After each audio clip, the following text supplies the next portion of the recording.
మీకు తెలియకుండానే మీరు అప్రయత్నంగా శ్వాస జరుగుతూనే ఉంటుంది, గుండె కొట్టుకుంటూనే ఉంటుంది. ఈ రెండు ఉన్నంతసేపు మనం ఉంటాం, లేకపోతే తుస్. దాని గురించి పెద్దగా మనం పట్టించుకుంటున్నామా? వాటి పని చేసుకుంటూ పోతుంది. గాఢ నిద్రలో కూడా శ్వాస అనేది జరుగుతూనే ఉంది, గుండె కొట్టుకుంటూనే ఉంది.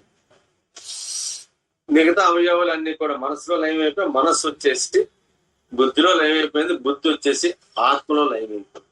అది గాఢ నిద్ర. మనస్సు లేసమాత్రంగా ఉంటుంది, చాలా లేసమాత్రంగా ఉంటుంది, మినిమం పర్సంటేజ్ లో ఉంటుంది.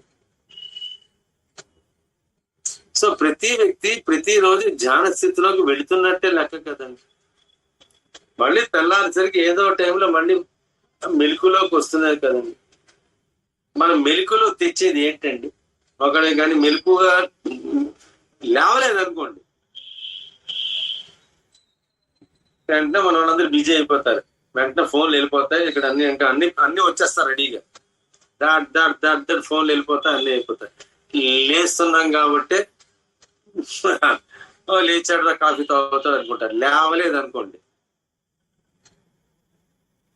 ఇంకా అందరూ చాలా బిజీగా ఉంటారు ఆ కార్యక్రమంలో. అందుకోసం అనేది ఏంటంటే ఇవన్నీ సింపుల్ గా తీసుకోండి, ఇవన్నీ జరిగే ప్రక్రియలే. ధ్యానం అనేది తనంతట తాను సిద్ధించాలి. ఒక్క ముఖం జ్ఞాపించుకోండి, తనంతట తాను సిద్ధించాలి. తనంతట తాను ధ్యానం సిద్ధించాలి అంటే ఇవి తప్పదు. ఈ కర్మ తప్పదు, నిష్కామ కర్మ తప్పదు, జ్ఞానం తప్పదు, విజ్ఞానం తప్పదు. దీన్ని శాస్త్రపరంగా ఇప్పుడు చాలా డీటెయిల్ గా చెప్తా, మీకు అర్థమయ్యేటారు. ఈ సాధన ప్రక్రియ, సాధన వల్లే ధ్యానం కుదురుతుంది.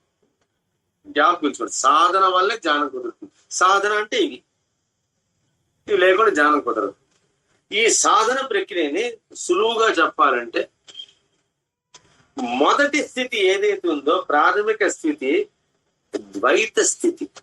ద్వైత, అక్కడి నుంచే 3 సిద్ధాంతాలు వచ్చాయి. 3 సిద్ధాంతాలు వాళ్ళకి రామానుజాచార్యులు గాని, మధ్వాచార్యులు గాని, శంకరాచార్యులు గాని ఈ పేర్లు పెట్టడం కారణం ఏంటంటే, ప్రతి మనిషి కూడా ఈ 3 స్థితుల్ని ప్రతి నిమిషం ప్రతి రోజు జీవించగానే అనుభవిస్తున్నాడు కాబట్టి 3 పేర్లు పెట్టారు. మీరు చాలా జాగ్రత్త, మీరు 3 అభిమతాల కింద 3 సిద్ధాంతాల కింద భావించద్దు. చాలా మంది తప్పు అక్కడే చేస్తుంటారు. రమణ మహర్షి సిద్ధాంతం ఎంటైర్లీ డిఫరెంట్ అండి, ఎంటైర్లీ డిఫరెంట్ అండి. క్రియాయోగం ఉంది కదండి, అది ఎంటైర్లీ డిఫరెంట్ అండి. మధ్వాచార్యులు చెప్పారు కదండి, అది పూర్తిగా చాలా డిఫరెంట్ అండి. రామానుజాచార్యులు చెప్పింది డిఫరెంట్ అండి. శంకరాచార్య వారు చెప్పింది పూర్తిగా డిఫరెంట్ అండి. అన్ని ఒకటే.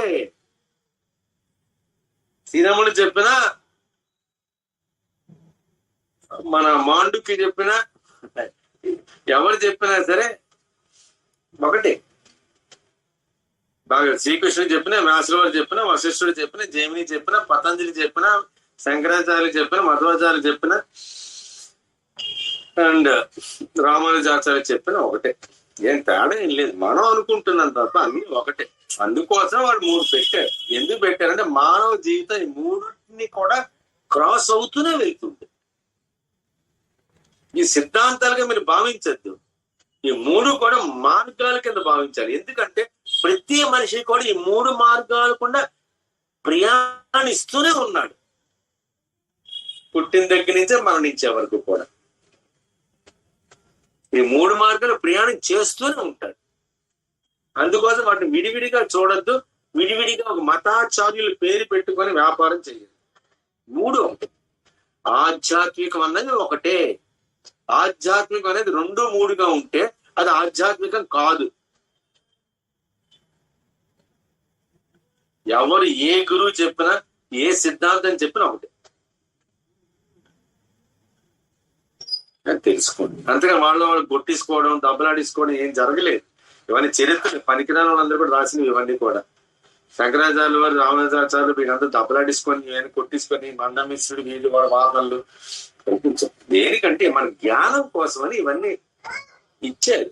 దాన్ని అర్థం చేసుకోవడానికి ప్రయత్నించారు అంతే తప్ప ఈ కథలు పట్టుకుని వేలాడద్దు, ఏం ఉపయోగం ఏం లేదు.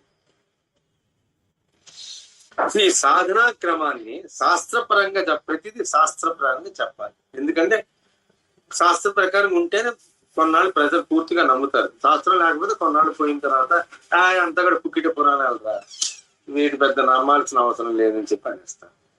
సో శాస్త్ర ప్రకారంగా చెప్పాలి అంటే సాధనా క్రమాన్ని మొదటి దశ, ప్రాథమిక దశ ద్వైత స్థితి లాంటిది. ద్వైత స్థితి లాంటిది. ఈ ద్వైత స్థితిలో భక్తుడు వేరు, ఆత్మ వేరు.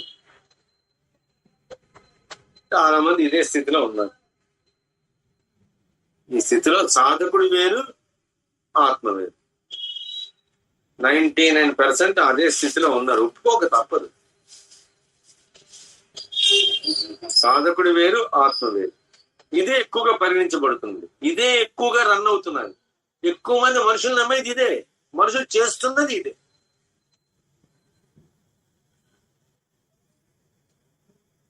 సో వీటి గురించి తెలిస్తే కానీ మనకు అర్థం కాదు. సో ప్రాథమిక దశ ద్వైత స్థితి లాంటిది. ఈ స్థితిలో సాధకుడు వేరు, ఆత్మ వేరు ఉంటూ భక్తి మాత్రం ఏమాత్రం తగ్గకుండా ఉంటుంది. చూడండి ఎంత గమ్మత్తుగా ఉందో.